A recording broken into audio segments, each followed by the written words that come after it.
আমি এইভাবে তো আমি চাল আর কাঁকড় বা ইত্যাদি আমি কেন বাছাবাছি করতে যাবো? আমাকে সবাই সমান। এখানে 2,500 শিক্ষক বলছেন যে আমরা সরকারের সঙ্গে সহযোগিতা করতে এই মুহূর্তে হারিয়েছি। আগে চিঠি তো দিই, কোনো লিখিত কোনো কমিউনিকেশনই তো নেই। আমার অফিস সচিবালয় থেকে বারবার জানতে চাওয়া হয়েছে যে বসে আছেন কেন, তখন যুদ্ধ চলছে। ফলে আপনারা সেটা হয়তো তখন খেয়াল করেননি। যা হয়েছে যুদ্ধ শেষ হয়ে যাওয়ার পরে, সিজফায়ার হওয়ার পর, তখন আমরা জানতে চাই, কোন উত্তর নেই। তাহলে কি বর্তমান প্রেক্ষাপটে দাঁড়িয়ে আজকে এই মুহূর্তে এরকম কিছু বলছেন যারা এখনো পর্যন্ত আন্দোলন করছে তারা যদি লিখিত কিছু আবেদন আপনার কাছে জানায় সেক্ষেত্রে আমি কোনটাকে বেশি গুরুত্ব দেবো, এইটাকে না ওটাকে? এইটা তো আমরা ঠিক করবো। এখানে 2,500 শিক্ষক বলছেন যে আমরা সরকারের সঙ্গে সহযোগিতা করতে এই মুহূর্তে হারিয়েছি। তাহলে আর কিছু অংশ চাইছে না। তাহলে এইভাবে তো আমি চাল আর কাঁকড় বা ইত্যাদি আমি কেন বাছাবাছি করতে যাবো? আমাকে সবাই সমান। তো মিডিয়া থেকে যেটা বুঝতে পারি যে ওরা বলছেন যে প্রিন্সিপাল যেটা মোদ্দা কথা, যে ওরা পরীক্ষা দিতে চান না, সসম্মানে স্কুলে ফিরতে চান। এইটা দেখুন, প্রথম অংশ যেটা মানে পরীক্ষা দিতে চান না, এটা তো একদম সুপ্রিম কোর্টের নির্দেশ। তাহলে মহামান্য সুপ্রিম কোর্ট যেটা বলেছেন সেটার ক্ষেত্রে আমরা কন্টেম্প্ট অফ কোর্ট কি করে করি? আর যারা বলছেন পরীক্ষা দিতে চান না তারাই কি একমাত্র? কারণ আমি এই মুহূর্তে আজকে একটা চিঠি আমি আপনাদের দেখাচ্ছি, যে চিঠিতে প্রায় 2.5 থেকে 3,000 শিক্ষক তারা জানাচ্ছেন যে তারা সরকারের সঙ্গে সর্বতভাবে সহযোগিতা করে চলতে চান।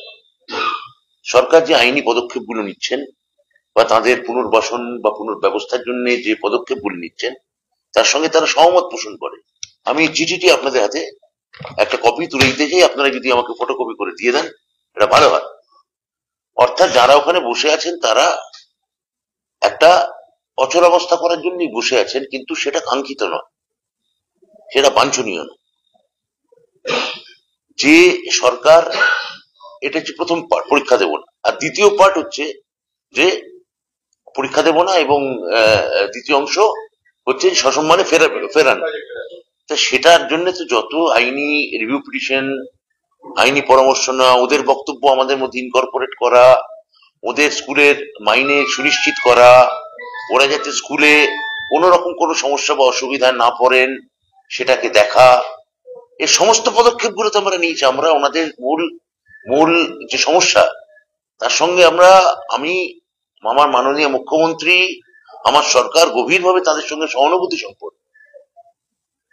তাহলে এই সময় যে ওরা যেটা করছেন, ওরা কি উদ্দেশ্যে করছেন, কেন করছেন, এবং একটা অংশই করছেন এটা, আমি কত হবে 2,000 2,500, এখানে আমি আরো 2,500 2,000 থেকে 2,500 স্বাক্ষরিত চিঠি আমি দিচ্ছি যারা সরকারের সঙ্গে সহযোগিতা করে চলতে চান এবং যারা ওই ধর্নায় বসতে চান না। তো আমি এখান থেকে, আপনারা প্রশ্ন করেছেন কিভাবে সমাধান সম্ভব, আমি এখনো তাদের সদিচ্ছার উপরে আস্থা রাখবো। আমি বলবো এসএসসি এই সময় অবরোধ করে বা বিকাশ ভবন অবরোধ করে এটা কোনো কার্যকরী কথা নয়, এটা কোনো কাজের কথা নয়।